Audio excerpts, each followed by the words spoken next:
This is Vishal and welcome back to my channel believe to learn. और आज हम आपके लिए लेकर आए हैं पीजीटी हिस्ट्री का फोर्थ टॉपिक वैदिक सभ्यता। तो आज हम इस वीडियो में वैदिक सभ्यता को बहुत तेज़ी के साथ फास्ट ट्रैक स्पीड में कवर करेंगे। तो अगर हम बात करें कि भारतीय इतिहास को तो मुख्यतः 3 भागों में बांटा गया है, प्राग ऐतिहासिक काल, आदि ऐतिहासिक काल और ऐतिहासिक काल। आज हम पढ़ने वाले हैं आदि ऐतिहासिक काल का दूसरा पार्ट, जिसे वैदिक सभ्यता कहा जाता है। इससे पहले हम लोगों ने सिंधु घाटी सभ्यता के बारे में पढ़ रखा है। तो अगर हम वैदिक सभ्यता के बारे में बात करें तो मुख्यतः इसको 3 नामों से जाना जाता है। एक तो वैदिक सभ्यता, दूसरी आर्यों की सभ्यता और तीसरी इसे लौ युगीन सभ्यता के तौर पर जाना जाता है। अब हम बात कर लेते हैं आर्य कौन थे। तो आर्यों के कहा जाता है श्रेष्ठ या कुलीन या श्रेष्ठ वंशज। अब अगर हम बात करें कि आर्य भारत में कहाँ से आए, तो अलग अलग इतिहासकारों का मानना है अलग अलग कि आर्यों का जो मूल निवास स्थान था वो अलग अलग इतिहासकारों ने अलग अलग बताया है। अगर हम मैक्स मुलर की बात करें तो उनका मानना था कि आर्य मध्य एशिया से भारत में आए। अगर हम सर डब्ल्यू जोन्स की बात करें तो उनका मानना है कि आर्य यूरोप से भारत में आए। अगर हम दयानंद सरस्वती की बात करें तो उनका मानना है कि आर्य तिब्बत से भारत में आकर बसे। और अगर हम बीजी तिलक की बात करें तो उनका मानना था कि आर्य आर्कटिक क्षेत्र या उत्तरी ध्रुव क्षेत्र से भारत में अफगानिस्तान के थ्रू होते हुए पंजाब में सर्वप्रथम आकर बसे। तो अब हम देख लेते हैं कि सबसे जो प्रमुख है या सभी में जो सबसे ज़्यादा मान्य है वो क्या है। तो सबसे ज़्यादा मान्य है कि आर्यों का जो मूल निवास है वो आल्पस पर्वत के पूर्वी तट पर था। ये बात आपको इम्पॉर्टेंट है, ये आपको याद रखनी है। अब हम और आगे बढ़ते हैं और खटाखट चीज़ों को समझते हुए चलते हैं। तो जैसा कि आप देख पा रहे हैं, सबसे पहले मैं थोड़ा सा और जूम कर देता हूं कि सिंधु संस्कृति के पतन के बाद, मतलब सिंधु घाटी सभ्यता जब खत्म हुई तो कब खत्म हुई? शुरू हुई थी 2500 ईस्वी पूर्व से और ख़त्म हुई थी 1500 ईस्वी पूर्व में। तो उसके बाद एक नई सभ्यता का उदय हुआ जिसे हम लोग वैदिक सभ्यता कहते हैं। वैदिक सभ्यता एक ग्रामीण सभ्यता, इसे लौयोगीन सभ्यता के तौर पर भी जाना जाता है। तो वैदिक सभ्यता को भी 2 भागों में बांटा गया। एक तो है ऋग्वैदिक काल, जिसमें केवल ऋग्वेद की रचना हुई 1500 ईस्वी पूर्व से 1000 ईस्वी पूर्व तक। उसके बाद आता है आपका उत्तर वैदिक काल, जिसको है 1000 ईस्वी पूर्व से 600 ईस्वी पूर्व की तिथि में रखा गया है। और इसके अंतर्गत सामवेद, यजुर्वेद, अथर्ववेद, आरण्यक, उपनिषद, स्मृति, ब्राह्मण ग्रंथ आदि सभी की रचना आपको देखने को मिलती है। अब हम बात करते हैं कि भारत का इतिहास जो है उसको किस और नाम से भी जाना जाता है। तो भारत के इतिहास को आर्य जाति के इतिहास के तौर पर भी जाना जाता है। और जो ऋग्वैदिक समाज था वो पितृसत्रात्मक था, जबकि जो सिंधु घाटी का समाज था वो मातृसत्रात्मक था। ये बात मैं आपको पहले भी बता चुका हूँ और फिर से मैंने रिपीट कर दी ताकि आपको चीज़ें बेहतर ढंग से समझ में आ जाएं। अब हम बात कर लेते हैं ऋग्वैदिक जो सभ्यता है उसको 2 खंडों में बांटा गया, अभी बताया। अगर पहले खंड की बात करें तो ऋग्वैदिक काल 1500 ईस्वी पूर्व से लेकर के 1000 ईस्वी पूर्व तक, उत्तर वैदिक काल 1000 ईस्वी पूर्व से लेकर के 600 ईस्वी पूर्व तक। कैसी सभ्यता थी? तो वैदिक सभ्यता ग्रामीण सभ्यता है, लौ युगीन सभ्यता है। सिंधु घाटी सभ्यता की बात करें तो वो नगरीय सभ्यता थी, कांस्य युगीन सभ्यता थी। वैदिक सभ्यता पितृसत्रात्मक है, जबकि सिंधु घाटी सभ्यता मातृसत्रात्मक थी। तो ये सब बातें आप पहले पढ़ चुके हैं, फिर भी मैं जल्दी से आपको रिवाइज करता हुआ चलता हूँ। अब इन शॉर्ट में कुछ इंपॉर्टेंट पॉइंट हैं जिनको हम देख लेते हैं और बेहतर ढंग से समझने का प्रयास करते हैं, क्योंकि ये परीक्षा में आपसे डायरेक्ट पूछा जाने वाला है। अगर हम बात करें वेदों की तो आपको पता है कि वैदिक साहित्य को मुख्यतः 2 भागों में विभाजित किया गया। एक तो है श्रुति और दूसरी है स्मृति। श्रुति के अंतर्गत ही आपके 2 भाग आते हैं। एक तो आता है संहिता जिसे वेद कहते हैं और दूसरे आते हैं ब्राह्मण। तो अभी हम वेदों की बात करते हैं जिन्हें संहिता भी कहा जाता है। वेद मुख्यतः 4 हैं, ऋग्वेद, यजुर्वेद, सामवेद, अथर्ववेद। ऋग्वेद की बात करें तो इसमें विभिन्न देवी देवताओं की जो स्मृतियां हैं उनसे संबंधित मंत्रों को आपको देखने को मिलना है, मंत्रों को पढ़ने को आपको मिलना है।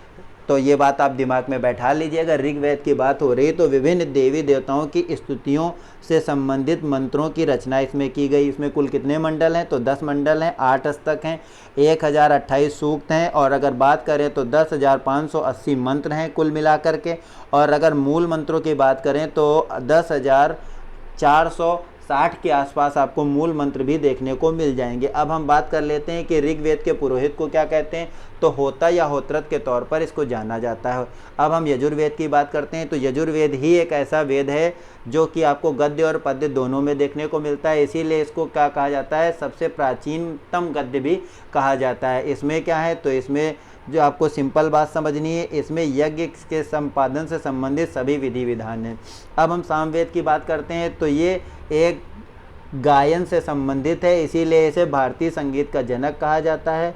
और आपको अगर हम बताएं कि यजुर्वेद के पुरोहित को क्या कहा जाता है, तो यजुर्वेद के पुरोहित को अधर्यु कहा जाता है। और अगर हम सामवेद के पुरोहित की बात करें तो सामवेद के पुरोहित को उद्गात कहा जाता है। अब हम बात कर लेते हैं अथर्ववेद। तो अथर्ववेद में संस्कारों और कर्मकांडों की बात हुई है, और इसको भी अगर देखा जाए तो इसमें आपको जादू टोना के साथ साथ औषधि विज्ञान से संबंधित चीज़ें भी देखने को मिलने वाली। तो इसके दो भाग समझ लीजिए आप अपने हिसाब से। एक भाग ये कि जिसमें आपको कर्मकांड, जादू टोना, कुरीतियाँ और बुराइयाँ देखने को मिलनी है, और दूसरा भाग जो मानव जीवन के लिए बहुत उपयोगी है, औषधि विज्ञान भी देखने को इसी के अंतर्गत मिलने वाला है। और अगर हम बात करें अथर्ववेद के जो पुरोहित हैं उसको ब्रह्मा कहा जाता है। ब्रह्मा का मतलब है चारों वेदों को जानने वाला। अब हम और जल्दी से चीज़ों को बेहतर ढंग से समझते हुए चलते हैं, ताकि बहुत जल्दी से ये चैप्टर कंप्लीट हो जाए और कुछ भी आपका एग्जाम की दृष्टि से नहीं छूटे। तो अगर हम बात करें वेदों की संख्या तो 4 हैं, ऋग्वेद, सामवेद, अथर्ववेद, यजुर्वेद। अगर हम बात करते हैं कि ऋग्वेद, तो ऋग्वेद को यूनेस्को ने क्या किया है, सांस्कृतिक धरोहर में सम्मिलित किया है। और इसकी जो 30 हस्तलिपियाँ हैं उसको इन्होंने क्या किया, 19 जून 2007 ईस्वी को क्या कर लिया है, शामिल कर लिया है। किसमें शामिल कर लिया है, तो इनको शामिल किया गया है विश्व धरोहर की संस्कृतियों में। ये बात आपको ध्यान रखना है, इसको वेदों को यूनेस्को की संस्कृति धरोहर में या विश्व संस्कृति धरोहर में सम्मिलित किया गया है। और ये हस्तलिपियाँ आपको कहाँ मिलेंगी, तो पुणे स्थित भंडारगर ओरिएंटल रिसर्च इंस्टीट्यूट में आपको देखने को मिलेंगी। कितनी हस्तलिपियाँ हैं, तो 30 हैं। अब अगर हम बात करें पूर्व वैदिक काल के समय की, तो जिसे ऋग वैदिक काल कहते हैं, 1500 ईस्वी पूर्व से 1000 ईस्वी पूर्व तक। उत्तर वैदिक काल की बात करें तो 1000 ईस्वी पूर्व से 600 ईस्वी पूर्व तक। आर्य का मतलब होता है श्रेष्ठ और कुलीन, मैंने पहले ही बताया। आर्य किस फसल के बारे में नहीं जानते थे, तो आर्य जो है वो तंबाकू उत्पादन के बारे में नहीं जानते थे।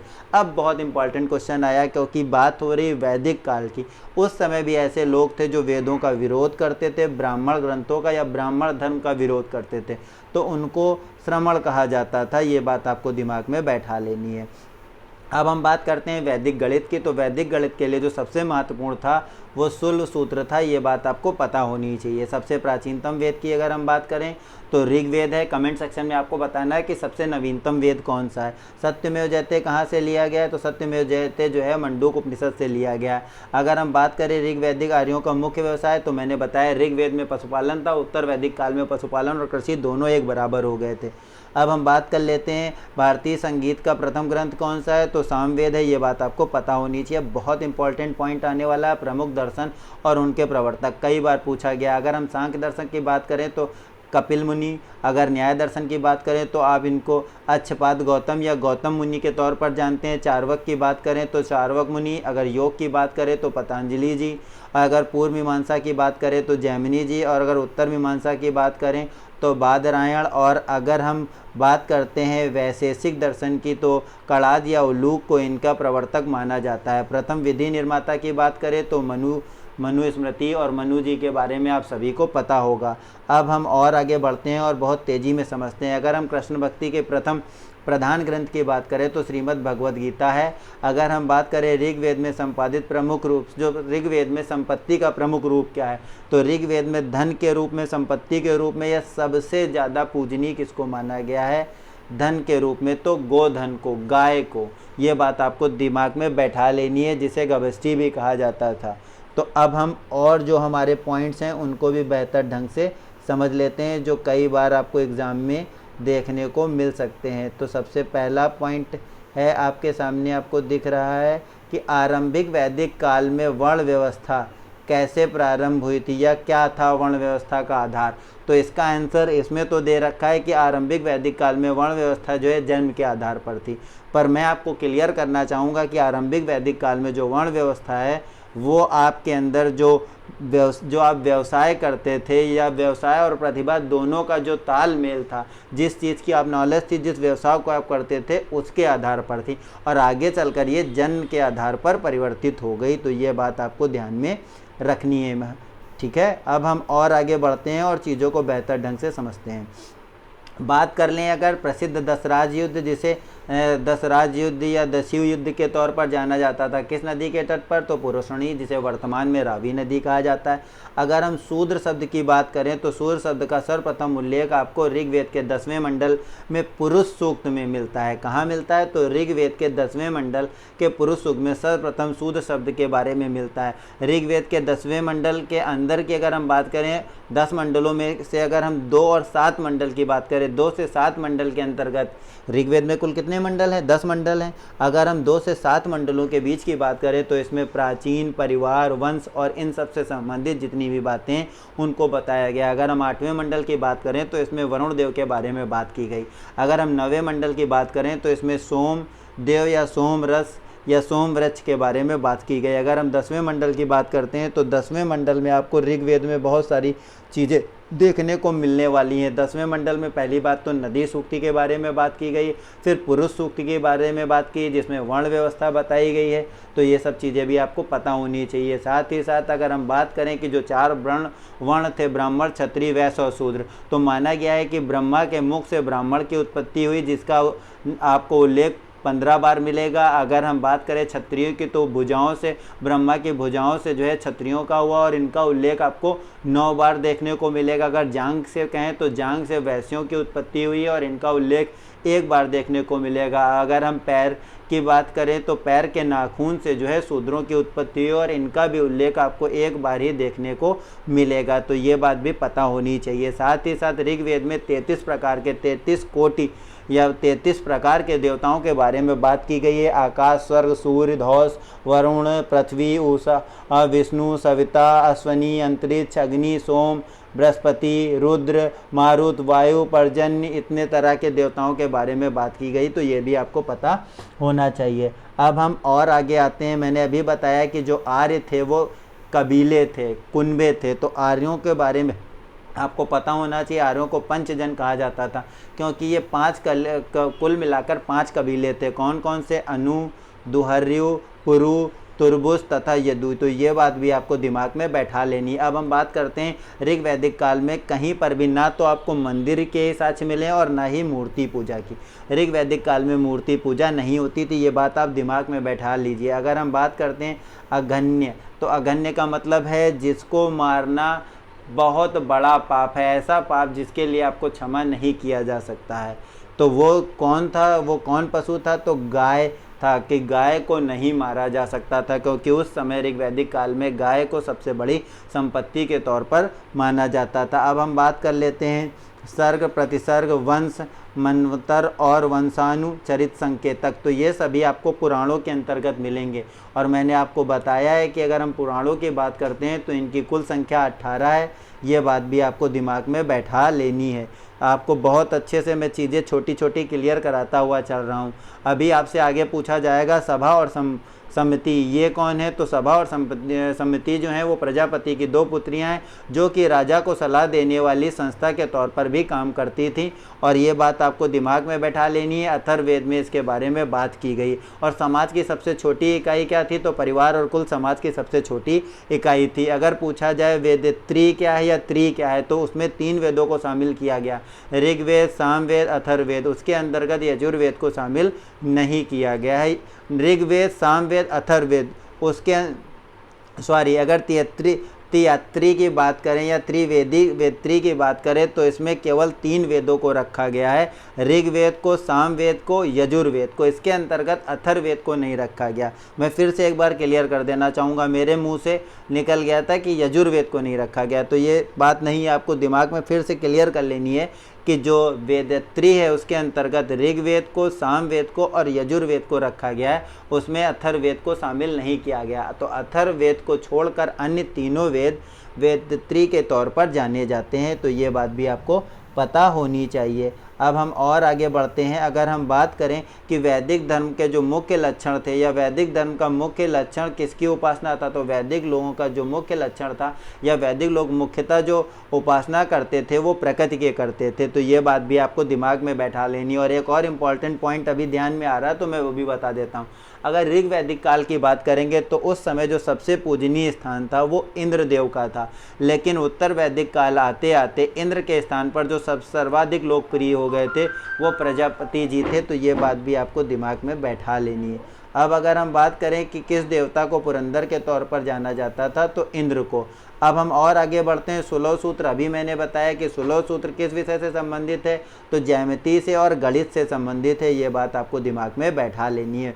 अब अगर हम बात करें अस्तोमा सद्गमय, तो अस्तोमा सद्गमय को ऋग्वेद से लिया गया। आर्य भारत में आकर सर्वप्रथम कहाँ बसे, तो अफगानिस्तान के रास्ते होते हुए पंजाब में आकर उन्होंने सर्वप्रथम निवास किया।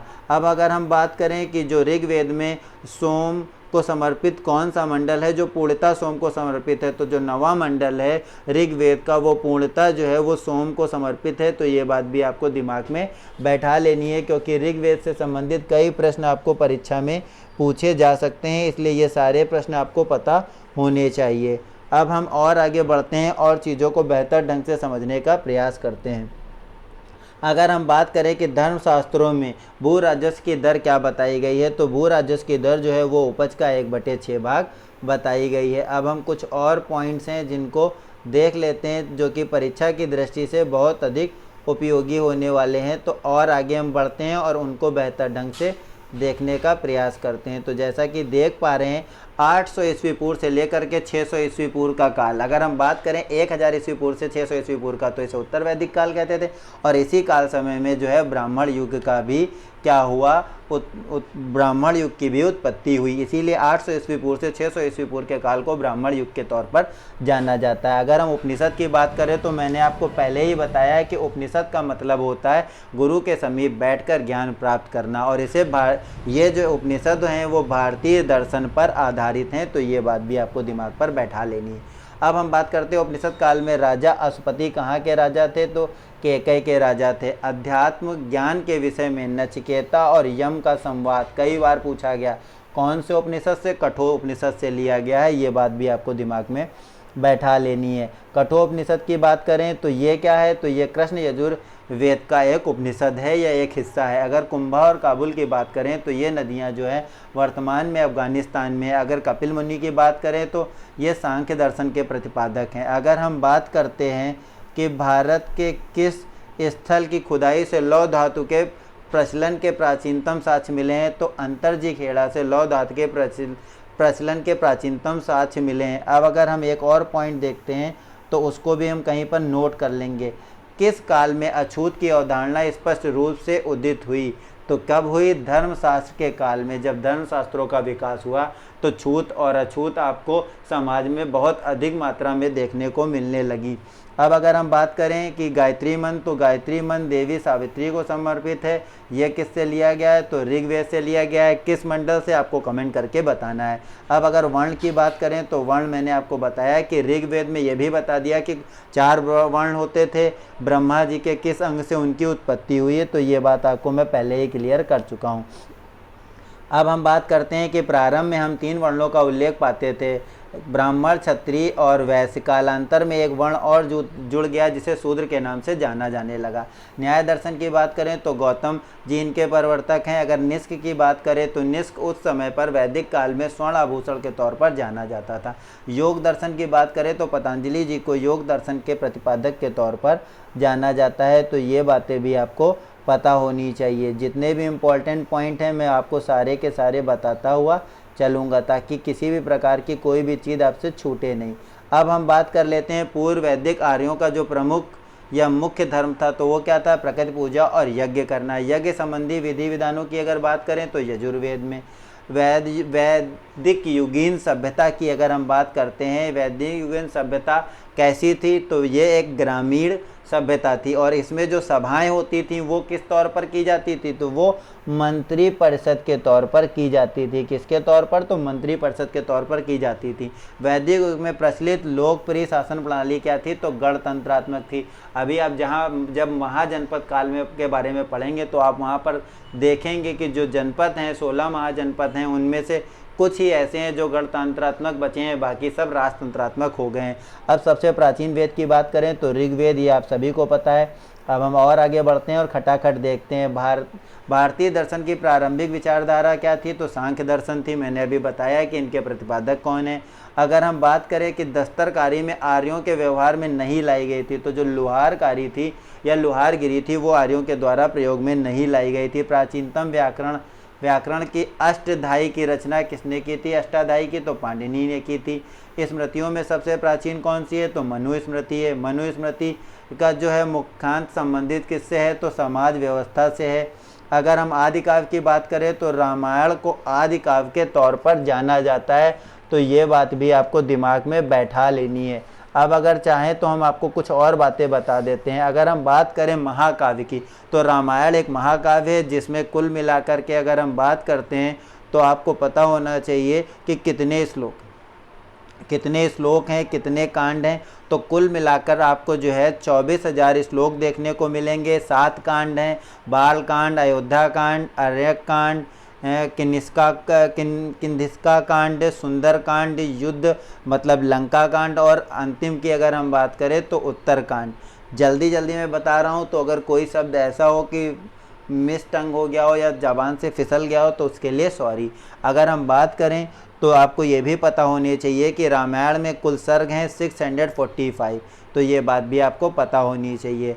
और अगर रचना की बात करें तो वाल्मीकि जी की द्वारा की गई। अगर हम महाभारत की बात करें तो महाभारत में को जय संहिता या सप्त संहिता कहा जाता है, और इसमें 1 लाख से अधिक श्लोक या 1 लाख के आसपास श्लोक हैं। अगर हम पुराणों की बात करें तो 18 पुराण है। सबसे पुराना पुराण मत्स्य पुराण है। उप पुराण की बात करें तो 29 है। ये बात आपको दिमाग में बैठा लेनी है। अभी हम लोग संस्कारों के बारे में बात करेंगे और जो विवाह हैं उनके बारे में भी बात करेंगे। तो अब हम और आगे बढ़ते हैं, जो बातें हमने क्लियर करा दी उसके आगे, कि ऋग्वेद में सबसे पवित्र नदी किसके बारे में बताया गया है, तो सरस्वती के बारे में। तो ये बात भी आपको क्लियर हो गई होगी। अब हम बात कर लेते हैं वैदिक समाज की आधारभूत इकाई क्या थी, तो कुटुंब जो था वो वैदिक समाज की जो है आधारभूत इकाई थी। तो ये बात भी आपको क्लियर होनी चाहिए। अब हम बात कर लेते हैं वैदिक युग की प्राचीनतम संस्था कौन थी, तो विदत जो है प्राचीनतम संस्था के तौर पर जानी जाती है। ब्राह्मण ग्रंथों में सर्वाधिक प्राचीनतम कौन सा है, तो शतपथ ब्राह्मण को ब्राह्मण ग्रंथों में सबसे प्राचीनतम माना जाता है। ब्राह्मण की अगर ग्रंथों की बात करें तो 7 हैं और सभी के सभी कर्म कांड पर आधारित हैं या कर्म कांडवाद पर आधारित हैं। गोत्र की बात करें तो उत्तर वैदिक काल में। अगर बोगज कोई की बात करें तो यहाँ से मिले अभिलेख में वैदिक देवी देवताओं का नामोल्लेख आपको देखने को मिलता है। तो ये बात भी आप दिमाग में बैठा लीजिए। अब हम आगे के टॉपिक पर चलते हैं और संस्कारों को समझ लेते हैं। मैं इनको ज़्यादा बड़ा नहीं कर पाऊँगा, इसलिए आपको छोटे में ही देखना पड़ेगा। तो सबसे पहले हम बात कर लेते हैं संस्कारों के बारे में। तो कुल मिलाकर आपको 16 संस्कारों को देखना है और समझना है। तो अगर हम संस्कार की बात करें तो विधिवत शुद्धि या विधिवत शुद्धि के मतलब संस्कारों को शुद्ध करना या शुद्ध संस्कारों के रूप में जो आत्मा को शुद्ध करने में कठिनाई और बाधाओं से बचने तथा ईश्वर का आशीर्वाद प्राप्त करने के लिए। अगर हम संस्कारों की बात करें तो आत्मा को शुद्ध करने, कठिनाई एवं बाधाओं से बचने के लिए, ईश्वर का आशीर्वाद प्राप्त करने के लिए संस्कारों का पालन किया जाता था। पहले संस्कार की बात करें तो गर्भाधान संस्कार, मतलब बच्चे का माता के द्वारा गर्भ में बीज रोपित करना, पिता के द्वारा माता के गर्भ में जो है बीज को रोपित करना या माता के द्वारा गर्भ को धारण करना। अगर हम पुंसवन संस्कार की बात करें तो गर्भ धारण के 3रे महीने में जिससे जो संतान है वो तेजस्वी संतान हो या तेजस्वी संतान की प्राप्ति के लिए किया जाता था। अगर हम बात करते हैं सीमांतोन्नयन संस्कार तो गर्भाधारण के 4थे महीने में होता था और ये गर्भ की रक्षा के लिए भगवान से प्रार्थना की जाती थी। अगर जातक कर्म संस्कार की बात करें तो जन्म के बाद पिता अपने शिशु को घी या शहद चटाकर उसकी लंबी आयु की मांग करता था। नामकरण, इसमें नाम रखा जाता था नक्षत्रों, ग्रहों और पुरुषों को ध्यान में रखकर। निष्क्रमण संस्कार, इसमें शिशु को पहली बार घर से बाहर निकाला जाता था। सूर्य भगवान के दर्शन कराए जाते थे। अन्नप्राशन, इसमें शिशु को पहली बार अन्न खिलाया जाता है। संस्कार शिशु के जन्म से 6 से 8 माह के बीच में कराया जाता था या प्रारंभ के 6 महीने के बाद कराया जाता था। चूड़ाकर्ण संस्कार, तो बालक के सिर के बालों को पहली बार मुड़ाया जाता था, मुंडन कहते थे। अगर हम बात करते हैं कि कर्ण वेदन संस्कार, तो इसमें सबसे पहले कान और नाक के छेदन किया जाता था और ये लड़कियों के लिए ज़्यादा महत्वपूर्ण होता था। अगर विद्या आरंभ संस्कार की बात करें तो इसमें बालक जब विद्या का आरंभ करता था। उपनयन संस्कार, ये यज्ञोपवीत या इसे जनेऊ संस्कार के तौर पर भी जाना जाता था। वेदारंभ, जब बालक वेदों का अध्ययन प्रारंभ करता था। केशांत संस्कार, जब बालक 16 वर्ष का होता था और पहली बार उसकी दाढ़ी मूछों को बनवाया जाता था।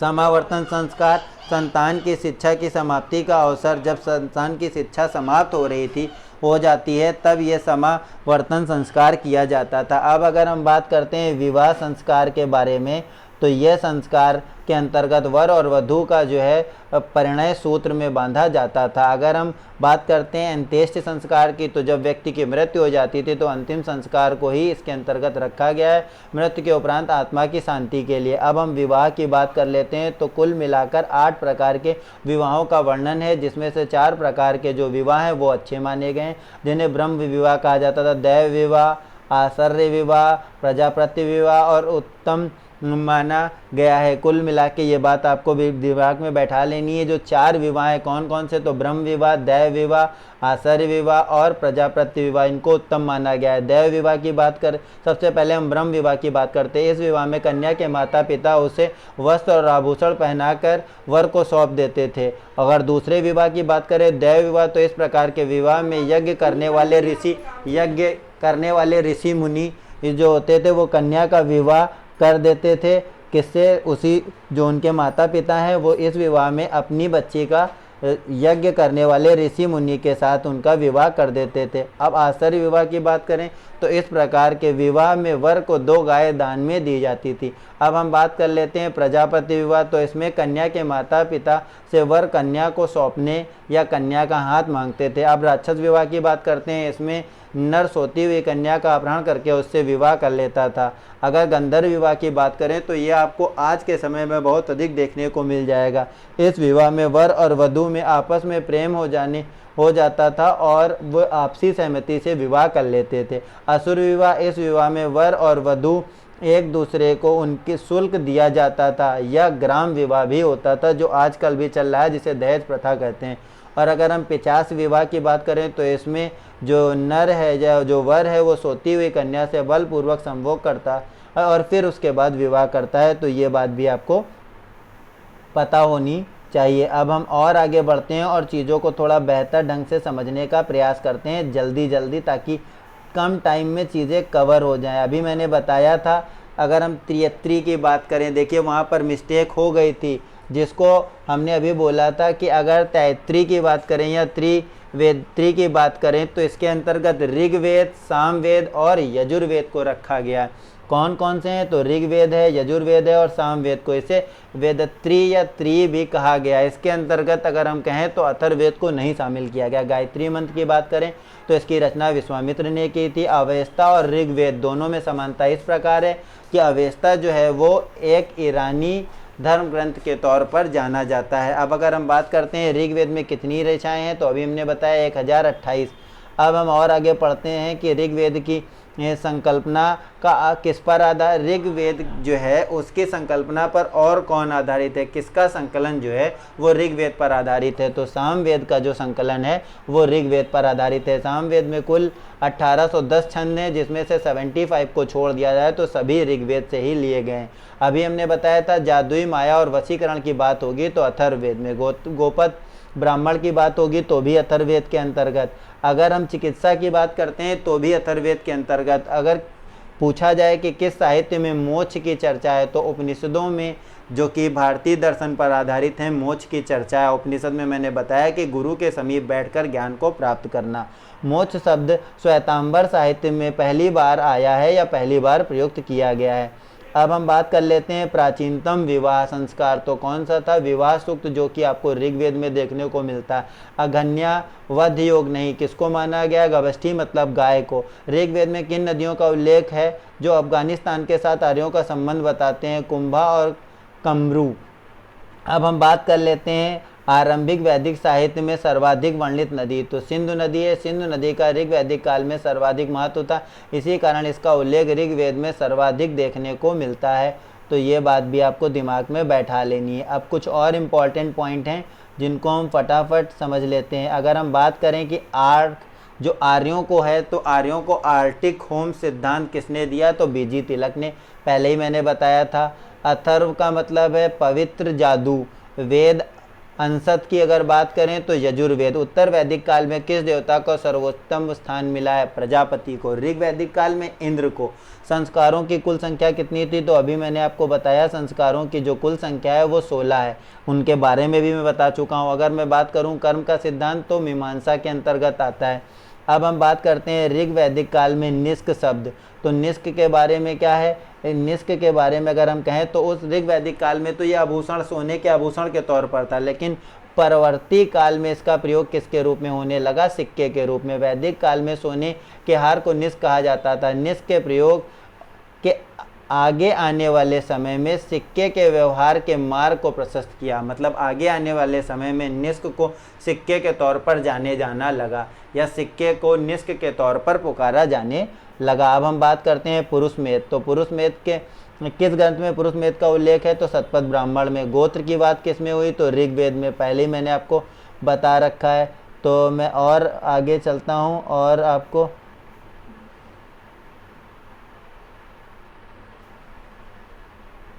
कुछ चीज़ें बताने का प्रयास करता हूँ। जैसा कि आप देख पा रहे हैं कि मैं अगर बात करूँ कि सर्वाधिक ऋग्वैदिक जो सूक्त हैं वो कहाँ किसको समर्पित हैं, तो मैंने आपको बताया कि अगर सर्वाधिक सूक्त की बात करें वो भी देवता को, तो वो इंद्र को समर्पित हैं। ये बात आपको दिमाग में बैठा लेनी है। सत्यमेव जयते तो मंडूक उपनिषद से लिया गया है, ये बात भी आपको पता होनी चाहिए। अब मैं थोड़ा सा जूम इन करता हूँ क्योंकि ये चीज़ आपको बहुत बेहतर ढंग से समझानी है। शॉर्ट में आपका सारा कुछ कवर हो जाएगा।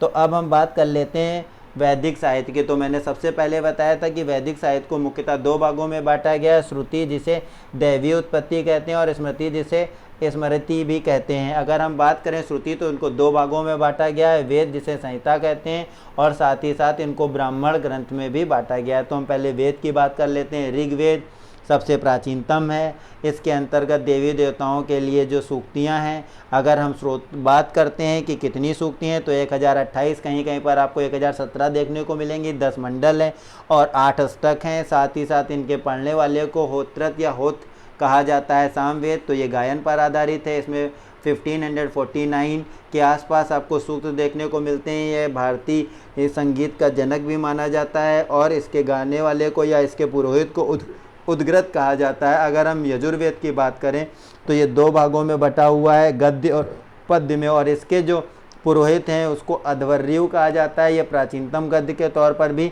जाना जाता है। तो ये बात भी आपको पता होनी चाहिए। अब हम बात कर लेते हैं अथर्ववेद। तो अथर्ववेद को पहली बात तो वेदत्री में शामिल नहीं किया गया है। साथ ही साथ अथर्ववेद के पढ़ने वाले को या पुरोहित को ब्रह्मा कहा जाता है, जिसका मतलब है जिसको चारों वेदों का ज्ञान हो। इसमें भी आपको दो एक दूसरे से बिल्कुल विपरीत बातें देखने को मिलेंगी। एक तरफ तो आपको कुरीतियाँ, कर्मकांड, जादू टोना और सामाजिक बुराइयां देखने को मिलेंगी और दूसरी तरफ आपको औषधि विज्ञान से संबंधित जानकारियां मिलेंगी। अब हम ब्राह्मण की बात करें तो ब्राह्मण को 3 भागों में, तो ब्राह्मण उनके 7 खंड हैं जिसमें कर्म कांडवाद की प्रधानता है। अगर हम आरण्यक की बात करें तो इसमें रहस्यवाद की प्रधानता और आरण्यक भी 7 हैं। और अगर हम उपनिषद की बात करें तो कुल मिलाकर 12 उपनिषदों की बात की गई है और इसमें तत्व मीमांसा की बात की गई है। अब हम स्मृतियों की बात कर लेते हैं। तो स्मृतियों में वेदांग और उपवेद आते हैं। वेदांत की बात करेंगे तो 18 हो जाएंगे। वेदांग की बात करेंगे तो ये कुल मिला के 6 हैं। शिक्षा के अंतर्गत ध्वनि और विज्ञान, कल्प के अंतर्गत धार्मिक और कर्मकांड, व्याकरण के अंदर व्याकरण से संबंधित, निरुक्त के अंदर व्युत्पत्ति विज्ञान और छंद के अंतर्गत माप सिद्धांत और ज्योतिषी के अंतर्गत खगोल विज्ञान के बारे में बात होती है। उपवेद की बात करें तो आयूर के अंदर औषधि शिल्प के अंदर शिल्प कला, मूर्ति और ये सब चीज़ें आएंगी। गंधर्व के अंदर संगीत आएगा और धनुर के अंदर धनुर्विद्या और युद्ध की बातें आपको देखने को मिलेंगी। अब और एक इम्पॉर्टेंट पॉइंट अगर हम बात करें कल्पसूत्र, तो उसको प्रायः 3 भागों में बांटा गया है, स्रोत सूत्र, गृह सूत्र, धर्म सूत्र। धर्म सूत्र को धर्मशास्त्र भी कहा जाता है, तो ये बात भी आपको पता होनी चाहिए। अब जल्दी जल्दी से हम लोग थोड़ा सा कंपैरिजन भी पढ़ लेते हैं, क्योंकि कंपैरिजन आपके कॉन्सेप्ट को बहुत बढ़िया ढंग से क्लियर कर देगा। थोड़ा सा छोटा कर देता हूँ ताकि चीज़ें आपके हाथों से या आपको कोई भी चीज़ छूटे नहीं, ताकि आप सब कुछ समझ सकें।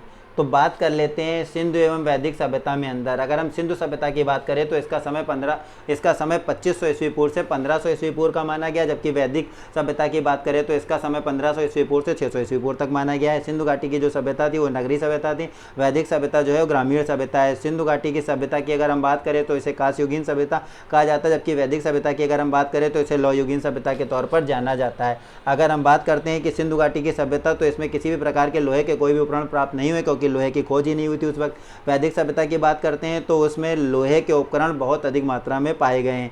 अगर सिंधु सभ्यता की बात करें तो बहुत ही मुश्किल में घोड़े के साक्ष्य मिले हैं, जैसे सूरकोटदा हो गया और 1-2 स्थान है। वरना सिंधु घाटी सभ्यता की अगर बात करते हैं तो घोड़े के कोई निश्चित साक्ष्य नहीं मिले, जबकि वैदिक सभ्यता में आर्यों के लिए जो घोड़ा है एक बहुत महत्वपूर्ण स्थान रखता था। अगर हम मुद्रा की बात करें तो मुद्राओं पर गाय का अंकन नहीं था सिंधु घाटी सभ्यता में। आपको बताना है किसका अंकन था, मैंने पूरे वीडियो में बहुत बेहतर ढंग से एक्सप्लेन किया है, लेकिन वैदिक सभ्यता में गाय को विशेष स्थान प्राप्त था। अगर हम मृत मूर्तियों की या मृत भांड की बात करें तो इसमें पाषाण मूर्तियों से पता चलता है कि मूर्ति पूजा सिंधु घाटी सभ्यता में होती थी, लेकिन वैदिक सभ्यता में ना तो किसी प्रकार की कोई मूर्ति पूजा के साक्ष्य मिले और ना ही किसी प्रकार के मंदिर के। जो सिंधु घाटी की सभ्यता थी उनको रक्षा उपकरण जैसी कोई भी वस्तु बनाना नहीं आता था, इसलिए उनको रक्षा उपकरण की कोई जानकारी नहीं थी। लेकिन वैदिक सभ्यता के लोग अस्त्र शस्त्र और कवच बनाने में बहुत माहिर थे। मोहरों की अगर बात करें तो वह सिंधु घाटी सभ्यता में व्याघ्र और हाथी का अंकन मिलता है, लेकिन वैदिक सभ्यता में व्याघ्र का उल्लेख नहीं मिलता और हाथी का भी उल्लेख बहुत कम है। सिंधु घाटी सभ्यता जो है वो मातृ सत्तात्मक थी, मातृ देवी की पूजा का प्रचलन था, लेकिन वैदिक सभ्यता जो है वो पुरुष प्रधान थी और पितृ सत्तात्मक है, तो ये बात भी आपको पता होनी चाहिए। अब हम कुछ और पॉइंट हैं जिनको बेहतर ढंग से क्लियर कर लेंगे और आज का टॉपिक खत्म हो जाएगा। हम बात करते हैं ऋग्वेद में सर्वाधिक संख्या में मंत्र संबंधित हैं अग्नि से, ये बात आपको समझना है, लेकिन इससे भी ज़्यादा किसी एक के बारे में ऋग्वेद में उल्लेख मिलता है, तो आपको कमेंट करके बताना कि ऋग्वेद में सबसे ज़्यादा बार किसका उल्लेख देखने को मिलता है या किया गया है। जीविकोपार्जन हेतु वेदांग पढ़ने वाले को क्या कहा जाता था, उपाध्याय। प्रमुख यज्ञ कौन कौन से थे, तो अश्वमेध यज्ञ राजा द्वारा अपने साम्राज्य की सीमा विस्तार के लिए घोड़े को स्वतंत्र छोड़ दिया जाता था। राजसूय यज्ञ राजा के राज्याभिषेक से संबंधित होता था, तो ये बात भी आपको पता होनी चाहिए। अब हम बात कर लेते हैं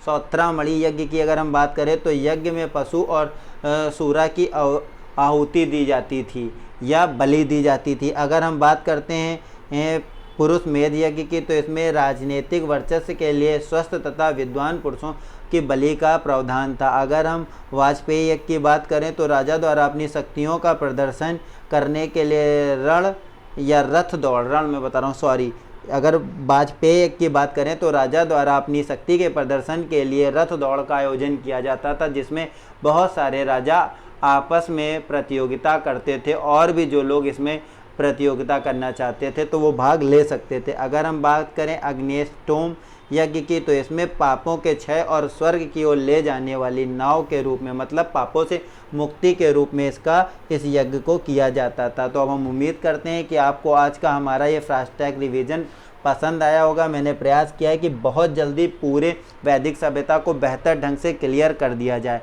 ताकि किसी भी प्रकार की कोई भी गलती आपसे परीक्षा में ना हो।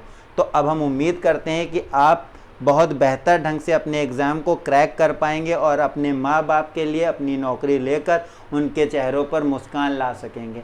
बस मुझे और कुछ नहीं चाहिए। अगर आपको वीडियो अच्छा लगा तो आप लाइक करिएगा, वरना नहीं लाइक करिएगा, लेकिन इसको आप ज़्यादा से ज़्यादा शेयर करें उन लोगों के पास तक जो जिनके लिए ये वीडियो लाभप्रद हो सकता है या जो जानकारी जिनके लिए ये लाभदायक हो सकती है। धन्यवाद। आप सभी का दिन शुभ हो।